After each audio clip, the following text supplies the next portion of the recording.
नमस्कार, public news देख रहे हैं आप। अरविंद केजरीवाल दिल्ली विधानसभा चुनाव हारने के बाद दिल्ली छोड़कर पंजाब में डेरा डाल दिए हैं। कभी कभी वो दिल्ली आते हैं।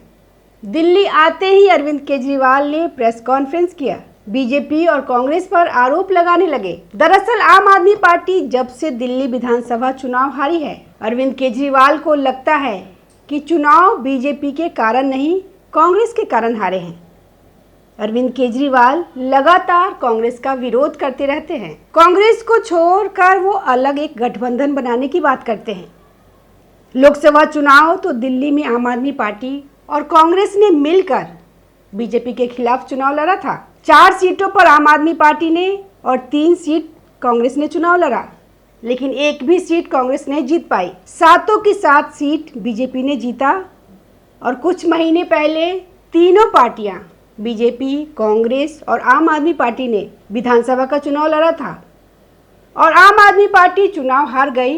कांग्रेस ने तो खाता भी नहीं खोला था। लेकिन कांग्रेस अभी भी पंजाब में मजबूत स्थिति में है। अभी तो वो विपक्ष में है, लेकिन 2027 के विधानसभा चुनाव में पंजाब में कुछ भी हो सकता है। आम आदमी पार्टी चुनाव हार भी सकती है। इसीलिए अरविंद केजरीवाल अपना रंग बदलना शुरू कर दिए हैं। यही वजह है कि अब अरविंद केजरीवाल बीजेपी पर नहीं, कांग्रेस पार्टी पर हमला कर रहे हैं। लेकिन कपिल सिब्बल परेशान हो गए हैं। केजरीवाल ने तो कांग्रेस पे हमला किया है, परेशान कपिल सिब्बल है। कांग्रेस में तो कपिल सिब्बल नहीं है। राहुल गांधी ने तो कपिल सिब्बल को राज्यसभा भेजा नहीं। किसी तरह जुगाड़ लगाकर सेटिंग करके वो समाजवादी पार्टी की मेहरबानी से राज्यसभा गए। कपिल सिब्बल को तो खुश होना चाहिए कि केजरीवाल कांग्रेस पे निशाना साध रहे हैं। पहले ये जानते हैं कि केजरीवाल ने क्या कहा। वो हमें, जब हम लोगों के बीच में जा रहे हैं, लोग कह रहे हैं कि जी आपके 5 सबसे बड़े नेता जेल हो आए, बीजेपी ने आपके 5 सबसे बड़े नेताओं को जेल भेज दिया, ऐसा क्यों है कि कांग्रेस का एक भी नेता जेल नहीं गया? भाई ये इतना शोर मचा रहे हैं, नेशनल हेराल्ड हो गया, नेशनल हेराल्ड हो गया, नेशनल हेराल्ड हो गया। मेरे को नहीं पता क्या है नेशनल हेराल्ड। मैंने इंटरनेट पे जाके पढ़ा क्या है नेशनल हेराल्ड। सुनने में तो काफी खतरनाक लगता है।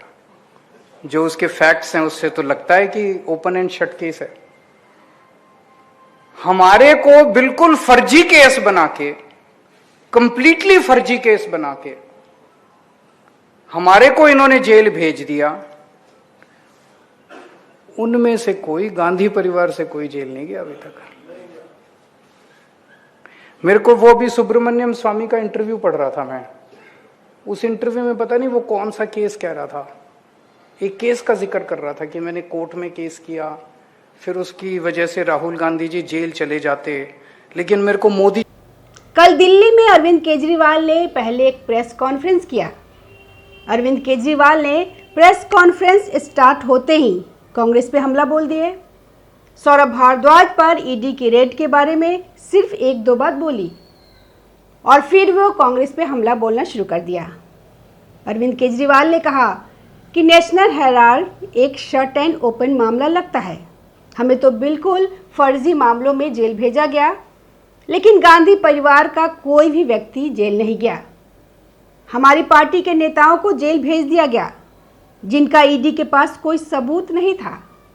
लेकिन नेशनल हेराल्ड केस में अब तक गांधी परिवार पर हाथ डालने की हिम्मत नरेंद्र मोदी ने नहीं की, अमित शाह ने नहीं की। और उन्होंने कहा कि मोदी जब 2014 में चुनाव लड़ रहे थे तो उन्होंने 2G स्कैम को लेकर कांग्रेस पे हमला किया, रॉबर्ट वाड्रा को लेकर हमला बोला था। लेकिन इन दोनों ही मामले को बंद कर दिया गया। न उन्होंने 2G स्कैम की जांच करवाई, न ही रॉबर्ट वाड्रा के खिलाफ कोई कार्रवाई की।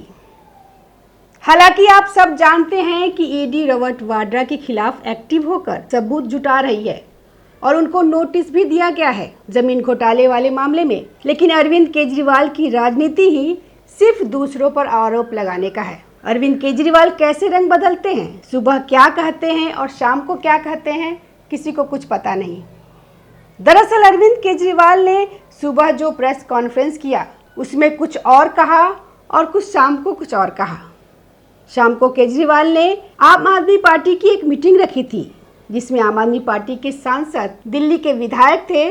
मीटिंग में केजरीवाल ने कहा कि अभी तो हम दिल्ली में विपक्ष में हैं, 5 साल हमें विपक्ष में ही रहना होगा। 5 साल बाद दिल्ली में जब चुनाव होगा तभी हम सत्ता में दोबारा वापस आ सकते हैं, लेकिन आप लोग जनता के बीच जाते रहिए। उन्होंने अपने विधायकों को ऐसा कहा, क्योंकि केजरीवाल तो ज़्यादातर पंजाब में रहते हैं। वहीं सौरभ भारद्वाज ने जब ईडी की रेड उनके घर पे पड़ी थी तो उन्होंने ईडी की स्टेटमेंट पर साइन करने से मना कर दिया था और कहा कि मैं जेल जाने के लिए तैयार हूँ, मेरी फैमिली भी तैयार है, ज़्यादा से ज़्यादा आप मुझे 2 साल तक जेल में रख सकते हो, तो मैं जेल जाने के लिए तैयार हूँ। बेल तो हमारी हो ही जाएगी, बेल मेरी सिंघवी साहब कराएंगे। अभिषेक मनु सिंघवी जो कांग्रेस के नेता हैं, यहीं से आपको अरविंद केजरीवाल की दोगली पॉलिटिक्स समझ में आ जाएगी। अरविंद केजरीवाल अभिषेक मनु सिंघवी से अपना सारा केस लड़वाते हैं। सौरभ भारद्वाज भी अभिषेक मनु सिंघवी से बेल की बात तक कर रहे हैं, जो राज्यसभा से कांग्रेस के सांसद है और कांग्रेस पर ही हमला बोलते रहते हैं। अभिषेक मनु सिंघवी के तो मजे ही मजे हैं। सांसद कांग्रेस पार्टी से हैं और केस केजरीवाल का लड़ते हैं और मोटी रकम लेकर। यही तो पॉलिटिक्स समझने वाली है। इन सबको लेकर राहुल गांधी तो साफ कह दिए थे कि हमारी पार्टी में कुछ गद्दार तो हैं। तो कपिल सिब्बल ने कहा था कि आप लोग उनको गद्दार कह रहे हैं, जिन्होंने कांग्रेस पार्टी के लिए, गांधी परिवार के लिए केस लड़ा, आप उनको गद्दार कह रहे हैं।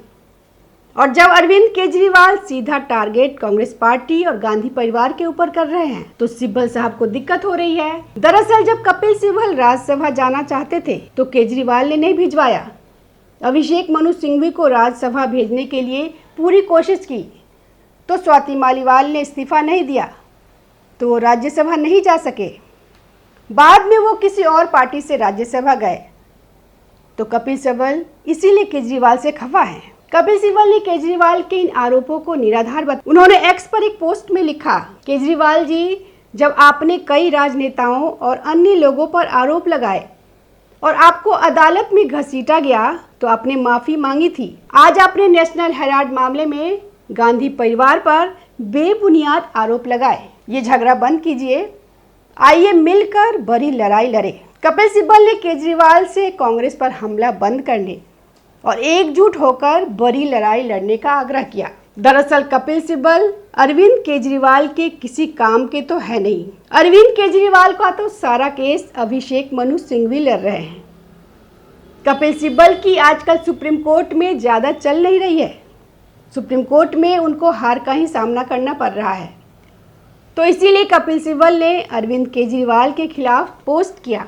कपिल सिब्बल को तो कांग्रेस ने निकाल दिया है, तो आगे जो उनको राज्यसभा में जाना है, इसीलिए वो कांग्रेस की पैरवी कर रहे हैं कि गांधी परिवार को जाके कह सके कि आपने तो मुझे पार्टी से निकाल दिया था, फिर भी आप लोगों के ऊपर आरोप लगाए तो मैं उसका जवाब देने में पीछे नहीं हटता। वहीं अरविंद केजरीवाल अभी भी कांग्रेस पे हमला बोलते रहेंगे, क्योंकि पंजाब का चुनाव लड़ना है। पंजाब में बीजेपी तो है ही नहीं, आम आदमी पार्टी का मुकाबला तो कांग्रेस से होना है। तो इसीलिए अरविंद केजरीवाल ने बीजेपी और कांग्रेस को आपस में समझौता की कहानी बनानी शुरू कर दी कि हम एक ईमानदार पार्टी हैं, हमारे नेता जेल गए लेकिन हमने समझौता नहीं किया, और कांग्रेस ने जेल जाने के डर से बीजेपी के साथ समझौता कर लिया।